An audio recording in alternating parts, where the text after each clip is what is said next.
बोल स्वधा मैया की जय। सैकड़ों चंद्रमा की प्रभा के समान मुख वाली वह देवी रूप और यौवन से संपन्न थी। उस साध्वी देवी में विद्या, गुण, बुद्धि और रूप समेत प्रकार से विद्यमान थे। श्वेत चंपा के समान उसका उज्जवल वर्ण था। वह रत्नमय भूषणों से विभूषित थी। मूल प्रकृति भगवती जगदम्बा की अंशभूता वह देवी मुस्कुरा रही थी। सदा विशुद्ध वर देने वाली एवं कल्याण स्वरूपिणी इस सुंदरी का नाम स्वधा रखा गया।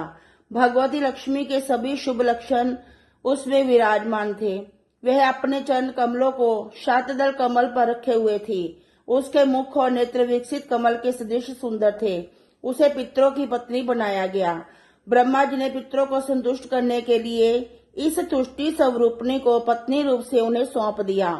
साथ ही अंत में सौधा लगाकर मंत्रों का उच्चारण करके पितरों के उद्देश्य से पदार्थ अर्पण करना चाहिए, यह गोपनीय बात भी ब्राह्मणों को बतला दी।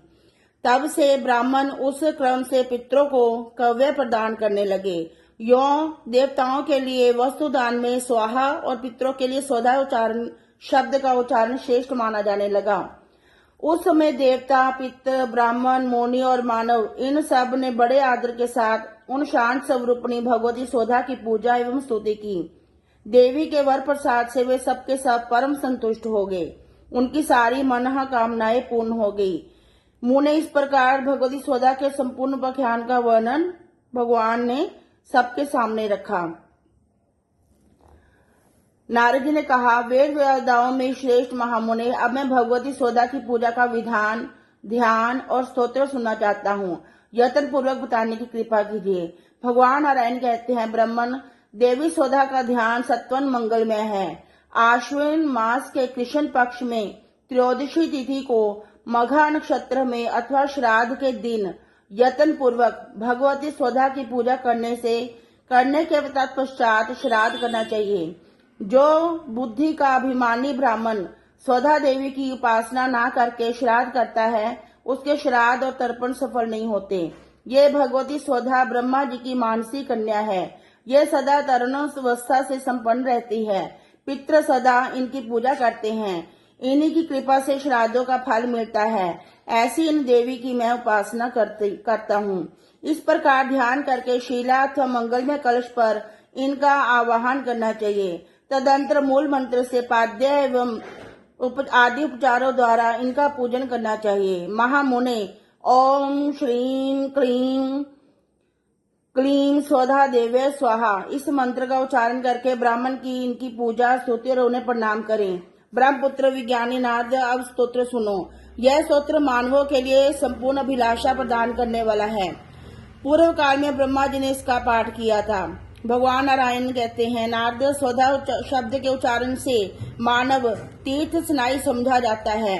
वह संपूर्ण पापों से मुक्त होकर वाजपेय यज्ञ के फल का अधिकारी हो जाता है। स्वधा स्वधा स्वधा, यदि इस प्रकार 3 प्रकार इनका स्मरण किया जाए तो श्राद्ध, बलि और तर्पण के फल पुरुष को प्राप्त हो जाते हैं। श्राद्ध के अवसर पर जो पुरुष सावधान होकर सौधा देवी के स्तोत्र का श्रवण करता है, वह श्राद्ध का फल पा लेता है, इसमें संशय नहीं है। जो मानव स्वधा स्वधा स्वधा इस पवित्र नाम का त्रिकाल संध्या के समय पाठ करता है, उसे पुत्रों तथा सद्गुणों